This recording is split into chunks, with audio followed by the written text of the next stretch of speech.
Today on Keynote. There's things that you think you understand by listening to your colleagues, by rounding, all kinds of things. But once you're in a hospital bed for a couple months, until you have experienced the kind of emotions that go with how am I going to navigate this experience, you don't get it.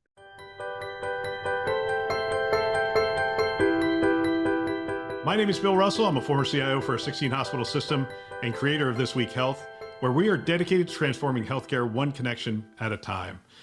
Our Keynote show is designed to share conference-level value with you every week. Today's episode is sponsored by Quantum Health, Gordian, Dr. First, Gozio Health, Artisight, Zscaler, Nuance, CDW, and Airwaves.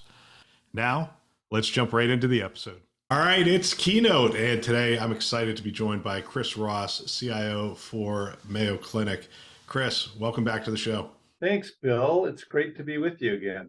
I'm looking forward to it. I apologize for my voice. I'm a little under the weather, but you're going to be doing most of the talking, so I think that'll work out fine. Okay. Cris, I was doing some research. I mean, your career spans almost 3 decades. You don't look that old, but healthcare, technology, government. Give us an idea of what drew you to the intersection of technology and healthcare. Oh, man. So I stumbled into healthcare, to tell you the truth, in 2003. I was economics finance guy and did that for the first part of my career. I had a finance job that was managing technology, and I had to learn a lot about it. I got pulled into some startups, which I loved, and I was going to do another startup. And a friend of mine who worked for United Health said, please come work for me. And at the time, I was kind of an entrepreneur. I looked like a real corporate guy in my suit and tie, but I've spent about half my career in khakis and a polo shirt trying to, bootstrap companies. And that just didn't fit for me. And I said, I really don't think so. He said, yeah, come interview anyway. And I did. One thing led to another. And they offered me the job of the CIO of the behavioral health unit at United Health. And behavioral health was of interest to me. And I went down that rabbit hole, and I'm happy I did, and I haven't come out yet. It's pretty amazing that the number of people who've said, I stumbled into it, they got there. How much does that background in startups and whatnot, how does that influence your approach to being a CIO, your approach to technology, and your work at Mayo? There's a lot of things that I've managed that aren't amenable for startup life. Our world is bifurcated, like it is for many CIOs, but I tell my team that we have 2 jobs. One is to run and maintain technology with full fidelity, full quality, full safety, full reliability for a really good hospital. And the second is to help drive innovations at Silicon Valley speed and to acknowledge and manage the turbulence between those two, because they do touch. So on that sort of Silicon Valley innovation side, I think having lived through startup world, I think helps me understand the perspectives of the teams who are doing the work in that space, and sometimes to give some helpful guidance. Don't over-engineer, work on first viable, first product demo, iterate as fast as you can, isolate your iterations from production when you get close to it. Those kinds of things I think are helpful. So sometimes I think our teams are sort of surprised when they see this corporate guy in a suit show up and be able to understand their world a little bit. Hopefully that's helpful. So you've been at the helm as CIO since 2012, if my research is correct. That is accurate, Mr. Russell. Wow. How would you describe your leadership style, and how has it evolved as we've gone through a pandemic, as we've come into this? I know we've been doing AI for a while, but it just feels like this AI age. We're like at the dawn of the AI age in healthcare. How's your leadership style evolved? So it's a great question. So I think my natural inclination matches the Mayo culture pretty well. The idea of servant leader, the idea that you want to assemble a team that's smarter than you are, that you want to give them power, that you want to push decisions as low in the organization as possible. All that sort of matches for me, and that sort of fits a Mayo consensus-driven ethos. I think the place where my leadership has been challenged in the last couple of years is twofold. One is when we went to a work from home environment, the way that you communicate with people just has to change. So I do a lot more electronic meetings, do a lot more small gatherings. Our communications team's been helpful. I do a coffee with Cris session every 2 weeks, and I get together a group of 25 people who sign up, and we just chat. And that helps me learn a lot about what's happening close to the work. And I get feedback that people feel like, hey, I got a chance to talk to the CIO and tell them what's on my mind, is useful. And that's replacing the hallway conversations that we used to have. So I've had to change that my communication style needs to change. The second is Gen AI and other things have put us in an era of hypercharged change. I have not experienced a technology environment like this since the early 90s when the internet emerged for general use. It feels like we're in that same sort of space. I was in a room last week with at least one CIO from one of the larger health systems. We have Northwell, you have UPMC, you have Intermountain, who are making this big move over to Epic. You went through that. What would you be telling them if you were in front of them today in terms of that journey? I think if we had a magic trick in our Epic conversion, it was make the clinical and business decisions first and have the technology match those clinical decisions, as opposed to having the technology impose those clinical decisions. Mayo operates in the Midwest, centered in Rochester, Minnesota, in Jacksonville, Florida, and Phoenix, Arizona. And we had operated those somewhat separately. The idea was we kind of were a holding company that was using a common brand and a common ethos, but not common governance, to more of an operating company. And that predated me. That goes back 3 CEOs. We started that under Dr. Dennis Cortese. And there was a lot of effort to get clinical standards the same in all of our locations. And when we started our project, we were probably 80% done with that clinical convergence. We call it practice convergence. We got that done about 80%, and the last 20% were kind of imposed by the EHR. The thing is, very few clinicians love their EHR. They tolerate it. And it has something to do with the technology, but it has much more to do with the fact that the EHR is a thing that imposes the rules of an institution on clinical practice. You're kind of boxed in of what you can and can't do. And sometimes people want to push against that cage, and they feel like they're pushing against the EHR. In some cases they are, but in many cases they're pushing against the rules of the institution, or the rules of payers, or the rules of regulators. That all gets instantiated as part of this EHR. I think understanding that these things frame the way that medical practice happens, and they will never be loved, they can be resented. So making sure that the clinicians feel like they are driving the change and that they got to decide how clinical practice happens in advance of a conversion project, I think is really key. It's interesting the number of discussions we had regarding ambient listening and those kinds of technologies. Are we at the cusp of maybe a change in the way the clinicians and maybe even administrators interact with these core systems and maybe our data in a natural language kind of format? I think so. The voice technologies are really impressive. We're doing trials with 4 vendors, different clinical settings, and the ability to listen in and then generate at least a basic note is impressive. So the one thing we know from clinicians is that they would like to have medicine be more about conversation and less about record keeping. Voice will help. So yeah, Bill, I think in 5 years, clinicians will be talking a lot more and using that as part of the record, and less clicking boxes and selecting choices. That always, for me, brings up the question of data management, data governance. I don't know if we went into these journeys anticipating how we were going to use all this data down the road. And now we're getting to that point where we are interacting with the data in different ways. It's being used in a lot of different ways. I would assume at Mayo, there was a lot of foresight. There was a lot of discussion of how data was going to be used in the progress of care and in the clinical setting and those kinds of things. How has the approach to data as a critical asset in healthcare, how is that informing, or how is that really playing out at Mayo, I guess is the question. I'm going to try and give a brief answer.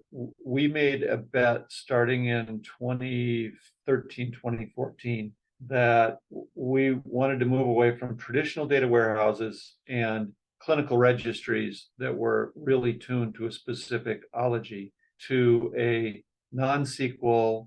In those days, we talked about big data, but now we would say multimodal data environment. We built a Hadoop-based repository for data that we called Unified Data Platform that did that. And it replicated most, if not all, of the data that was coming out of our EHR and other things. And we were creating longitudinal patient records. For a bunch of reasons, we rapidly accelerated that, formed an arrangement with Google in 2019. We've been building Mayo Clinic Cloud since late 2019 with a little bit of a pause for the pandemic. And we're now up to about 47 petabyte of data. 11 or 12 million patients have a longitudinal record in that environment. And we use it for clinical care, and we also use it for discovery. That data is also leveraged by Mayo Clinic Platform, which is a separate entity within Mayo that is building collaborative tools for a broad market. That's being run by the president of the platform is our friend, Dr. John Halamka, who we recruited to come to Mayo to run platform. We made this big bet on modern, internet-oriented, non-SQL, late binding, big data, use whatever words you want, to try to create this idea of a longitudinal record with strong metadata management so that we could understand patient journeys in much more sophisticated ways. I think we were lucky.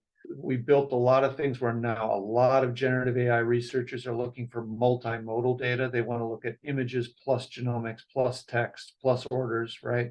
And we have much of that, not all of it, in place. It's helping our researchers go faster, better. Yeah, I'm curious your build versus buy. It was kind of funny. I saw in June, I saw big announcements with Google and AI. And then by September, I saw big announcements from everything you do is a big announcement, by the way, a big announcement with Microsoft. And we're going to go to Copilot and do some testing with that as well. I'm curious your build versus buy. Obviously, you're partnering with key players in the industry. Is there ever that pull towards building some of those capabilities or training AI models within Mayo? Absolutely. I think that works out in multiple places. One is, do we want to build a large language model, or do we want to tune an existing large language model? And the answer is yes, we want to do a little bit of both. And I think that's appropriate experimentation. The other is a little bit of back to the future, on-premise specialty high performance computing versus cloud computing. And what we're trying to do right now is to get the economics on that worked out and the price transparency worked out on that so that the right compute goes into the right environment. But we really made a commitment to Google to take advantage of their platform as a service capabilities in healthcare. Sure, we're storing our data there, but it's not renting servers. It's really buying into their healthcare data engine, for instance, and all the tools that they have for ingest and enrichment of data, and then presentation of data as a set of FHIR services. We don't build any of that as long as we've got someone that's really committed to it, like Google is, to provide a real healthcare data environment to its customers. But we will still struggle with build buy. There's a lot of people at Mayo who have lots of energy to build things, algorithms, and other attributes. And we're trying to equip them. Yeah, that's always the challenge of being a CIO is you're surrounded by extremely smart people, high energy, who really know their space well. And they might be at the forefront of some things. And they're saying, hey, there's nothing really out there that's doing this. And then you as the CIO have to become a coach, a partner, a whatever. A good example for us is in our Mayo Clinic Cloud environment on GCP, we have a couple of attributes. We've got an AI factory and we've got a software factory for runtime. And the AI factory is where people go for research. And boy, do we get lots of feedback from our customers about, did we get the tooling right? Are the access models right? Can I go quickly enough? Can I get access to what I want? Our product managers in those spaces, especially our product manager for AI Factory, they got to be on their toes because it's an extremely capable customer set. Talk to me about your organization and your structure. Give me an idea of some roles that exist today that maybe didn't exist 3 years ago, roles that Mayo's hiring for. Mayo as a whole, we're building out Mayo Clinic platform, which is a set of capabilities that we will curate to provide electronic healthcare support and analytic support kind of to the world. And it's built on some Mayo assets, but not all Mayo assets. And again, John Halamka runs that business somewhat in parallel, and we have a supportive role, but they have additional technical capabilities that they offer. We weren't hiring into that kind of marketplace space before 2020. We have a lot more emphasis on product leadership. So we're hiring product managers and product owners to be thinking about life cycle of offering. And that product thinking has been really helpful in driving down into our software management space, that we're not just doing care and feeding, we need to have vision for where these products are going and why. And then the last thing is, in some ways it's a new role, in some ways it's not, but we've rebadged almost all of our frontline leaders as service delivery managers. So their role is to deliver a service or to deliver a product. We still have some other leadership tag roles that provide process support in the back, but the place where we're really leading is this transformation into a product and service oriented organization. Give me an idea.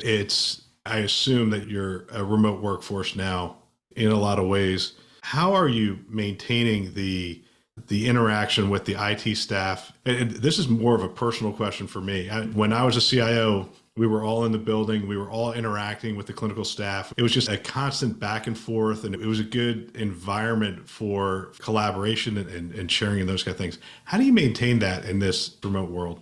It is really dang hard, Bill. Our population, we are fully remote. If you're not needed for patient care or on-site support for patient care, you're working at home across kind of all disciplines at Mayo. Our population falls into three groups. One is they love working at home. Oh my God, let me keep doing this forever. The other is, boy, I hate working at home. I really miss being with my colleagues. I miss walking the halls. I miss seeing patients. And then there's a hybrid group. I like working at home, but I'd like to be on site from time to time. And I don't know, we haven't done a poll, but my guess is the majority fall in that last group. They would love to have some on site, but they enjoy the lifestyle and other things that come with work at home, which has some advantages. So we're working really hard on maintaining culture as well. When we went work from home, we also went hire from anywhere. At this point, last measure, 13% of our staff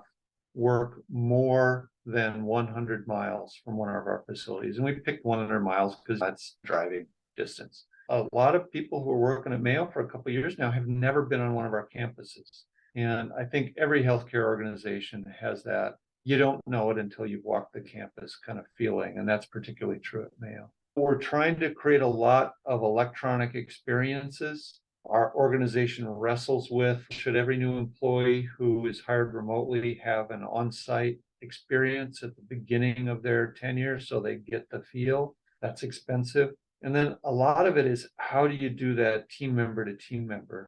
Because me or one of my managers talking to our team is important and it sets the table, but it's necessary but not sufficient. What's really sufficient is getting team members to talk to each other and to work with each other in a virtual space. So a lot of that happens through Teams chat, Teams groups, get-togethers. We have lots of self-organized groups that join together virtually. The fact that we're not geographically centered, so I can have a manager that has staff in Florida, Arizona, Rochester, and the world, or the US. It's hard for them to bring everybody together. So I think we're going to be living in an electronic collaboration space supplemented with affordable face-to-face experiences. I don't think I would have predicted this, by the way. I thought we would go more hybrid. And the more and more I talk to CIOs, they're like, look, I can't bring people back. There will be a revolt. The culture has changed, not just within healthcare, but within all of IT. It's an expectation.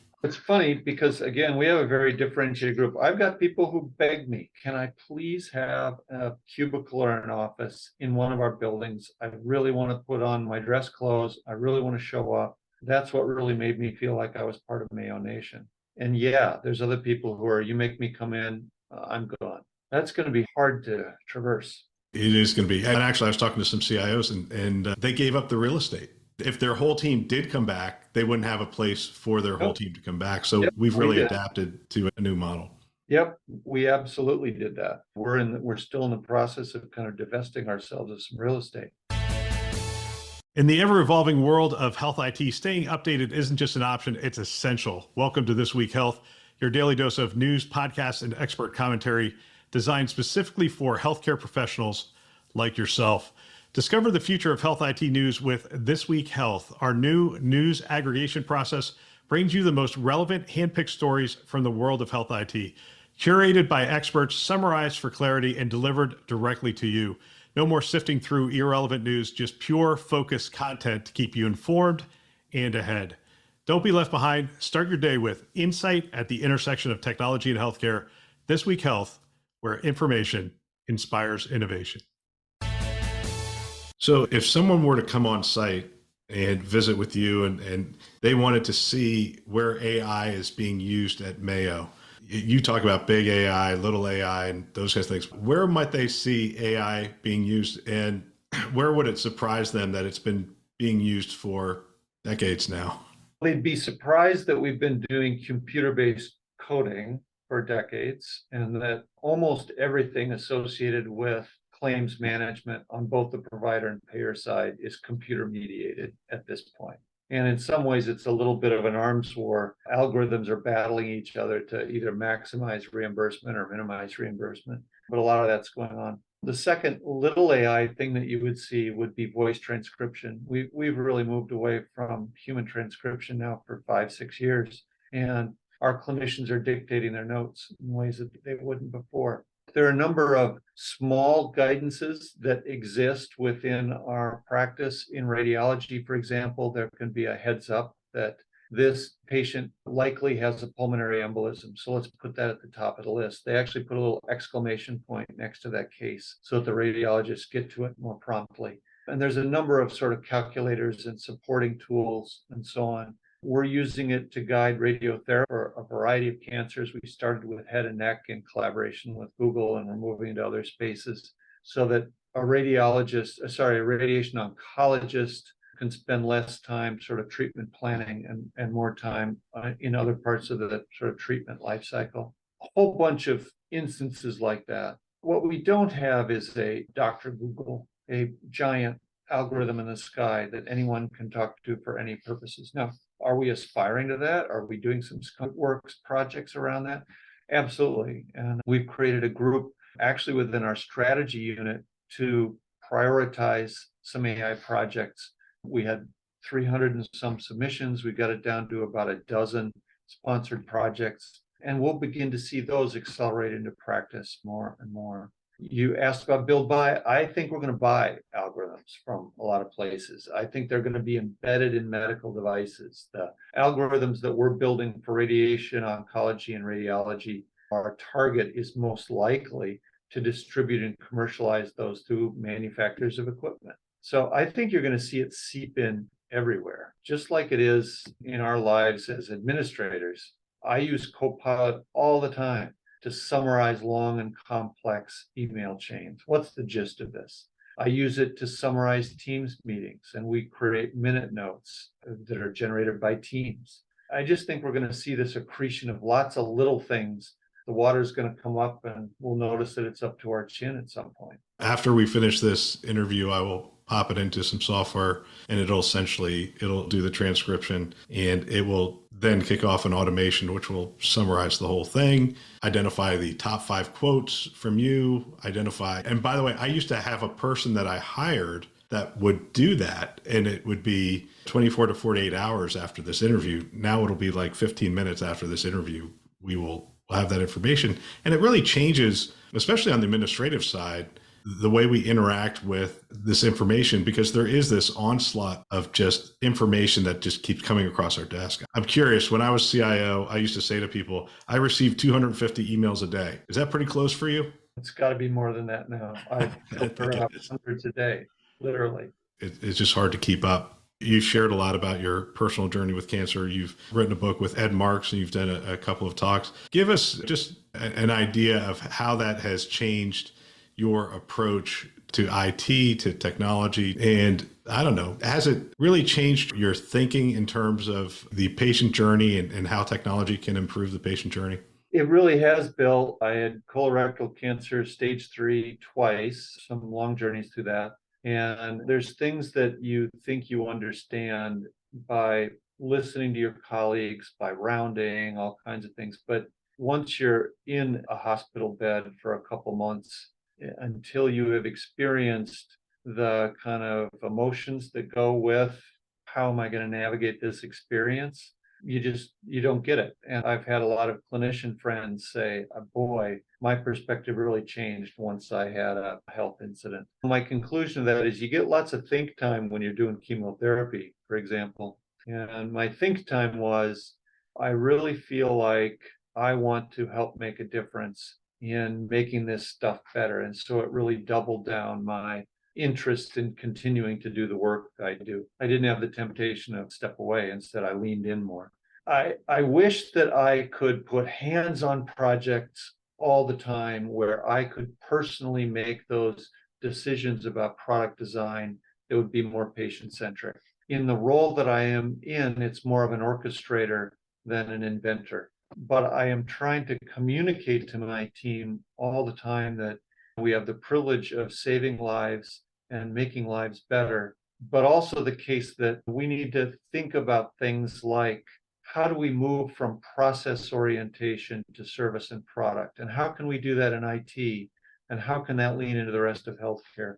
One of the things that Ed and I have written about and talked about is this. A lot of times when you find something in healthcare that doesn't work very well, it's because you run into these invisible glass walls. Process optimization put in place. We've done so much to improve safety and quality in healthcare that we've become potentially too rigid. And I say, well, why can't I have this? Well, we don't do it that way. Why don't we do it that way? We do it because we're protecting patient safety, but we're now at the point where it's also really potentially making for a bad patient experience. So I think now that we've really mastered process, we need to take that thinking and move it into how do we think about healthcare as a series of curated and managed services and products, rather than a set of interlocking but not well integrated processes. Each of those processes is perfect, but when strung together, creates an imperfect patient experience. Again, sorry, long answer and maybe a little bit abstract, but that's what I'd like to do for the next 5+ years of my career, is see if we can morph healthcare, maybe with some support from technology, away from pure process automation or optimization into things that are more centered on our patients, our clinicians, and the relationship between patient and clinician. I was talking to a clinician this past weekend, and we were discussing that their team has looked at flow sheets. And in a meeting, they said, why do we do flow sheets? I'm like, why do you do flow sheets? How could you even question that? And he's like, look, there's nothing that says we have to do flow sheets. Mm-hmm. He goes, and once we got to that point, it changed. We started pushing on certain things that we normally wouldn't push on because we could see different ways that this could be a lot better. Absolutely. All right. Looking ahead, what emerging trends do you believe are going to have the most significant impact on healthcare in the I used to say next decade, but gosh, it seems kind of silly to think what's going to happen in the next decade. We could be talking about what's going to happen at the end of this year. Yeah. If you look longer term, and Mayo likes to look pretty far out, but we had a 10-year strategy we were kind of calling our 2030 strategy. Now that we're committed to some large building projects, now we're thinking more 2040 and beyond. The things that we know will be a big deal over the next couple decades even is demographic changes. We know that the percentage of people who are aged compared to the people who are working life and the people who will be supporting people with medical needs, there's going to be a mismatch. And we got to figure out that problem. That's not changeable. It's climate change. It's going to happen. The second thing is a shortage of clinical staff. The pandemic really hurt us. Nurse shortages are a really big deal. There's not enough people entering the profession, et cetera. There's lots of places where there's beds that are empty because we don't have staff. And we know about the logjam that healthcare organizations are having because they can't discharge people to the next level of care. There's not a caregiver at home. There's not a facility that's able to take them. It's a real problem. So we have to worry about that. for our chief administrative officer, focusing on automation that will help us address issues related to those ratios is a really big deal. So we want to support her everywhere we can. Shorter term, I think we've talked about a couple of them. I think we're going to see more and more voice in healthcare and more conversation and less clicks in the next 5 years. I think clinicians will feel that things are different. I think our EHR vendors need to be thinking differently about what the EHR looks like. And our EHR vendor is Epic, and we've had some fantastic and frank conversations with them about that. I think they're thinking about it. I gave a talk 2018. I was talking about AI is coming. This stuff is really for real. And I met more skeptical audiences than not 6, 7 years ago. I think we're going to see mainstream AI helping us with work, streamlining stuff, making life hopefully easier. Although the thing that I worry about is when we went from paper letters and phone calls to emails, it felt like it really accelerated the world. And it's just as I was coming into the working world, that's what was happening. I think we're at another inflection point like that. And I sometimes worry, is it going to make our working life even more intense? You don't have that person to do that summarization. The work is on you, Bill, you and your computer to summarize this meeting, right? Is that going to make your life and my life and other people's lives way more intense because the work is getting concentrated and it's accelerating? I worry about that a little bit. Are you concerned at all about the regulations that are going to be coming down the pike in terms of AI and potentially that will slow it down significantly? Yes, I think it's really a worry. I think we want to see where ONC is going. I think they understand this, but healthcare is going to be regulated. If AI is going to be regulated, healthcare is going to be high on that list. So yeah, if the FDA software as a medical device regulations become more onerous, it's going to be a problem. We are not going to see the innovations we hope for. Yeah, 950 pages. Chime just came out with a cheat sheet. It's 19 pages. It's complex regulations. I'll close with this. Love to discuss it a little bit with you. I interviewed Shez Partovi. Used to be with Common Spirit, went to Amazon, then went to Philips. He's innovation over at Philips. And we were talking about this same kind of question. What's the future look like? And he was talking about a dialogue. He was talking about essentially that the patient's going to be able to have a dialogue with their medical record and say, hey, that last visit with the doctor, he did this. And you might be in my chart and it'll respond back to you and said, hey, this is what was prescribed to you. And you might say, tell me about that medication that was prescribed to me. What is that for? And you just have this dialogue. We're already seeing that with clinicians and some of the tools and technologies that are out there. It's interesting when we get into this idea that the patient will be having a dialogue with the medical record. Not necessarily the doctor, but the medical record, and it will be responding. And when we were talking about it, he said, look, this is not ChatGPT just coming back. These are medically trained models that are coming back with validated answers to these patients, but it's speaking to them on their terms and those kind of things. And I asked him, when do you think we would see something like this? He said, a lot sooner than you think. And do you feel like that future is maybe not right around the corner, but pretty close? I think for leading organizations, it's 6 to 12 months away. Wow. I think the real issue is going to be the fidelity of the answer that comes from the models. Can we tune them appropriately? Can we deal with hallucination? All the rest. And we have some stuff that's to be announced. We've got a lot of stuff we're working on. But the question is really going to be, if we can get to high fidelity, we'll get there. We already have a little bit of this in our website is very popular. People come to mayoclinic.org to look for medical answers. And our aspiration is to enrich that experience, that when people come to our website and they want to say, I was just diagnosed with this really difficult condition, what's my options? That we can give them an even better navigation than they have through our website. It's pretty good today. It's all right. People are going to expect from all of their media experiences, whether it's Google search or interaction with Amazon, they're going to want to have a conversation. Oh, why do I want to buy this product on Amazon? Tell me more. And the metaphor of search and of following link to link that we've all learned over the last 30 years, I think is going to change into conversational interfaces for many things. I'm super impressed with what the search engines have brought online in PT, sort of sprung into the public view, 15 months ago? maybe less than that in the point where it really became commonly known. So I think the next year is going to be even faster than the last year. My son's about 25 years old, Deloitte consultant and whatnot. He sends me stuff. Actually, he's 30 years old. Man, I'm losing time here. What am I thinking? But he sent me this thing, this ARC web browser. And he said, hey, you got to check this thing out. So I put it in there and I put Cris Ross, Chief Information Officer, Mayo Clinic. And then it has a button that says, search the web for me.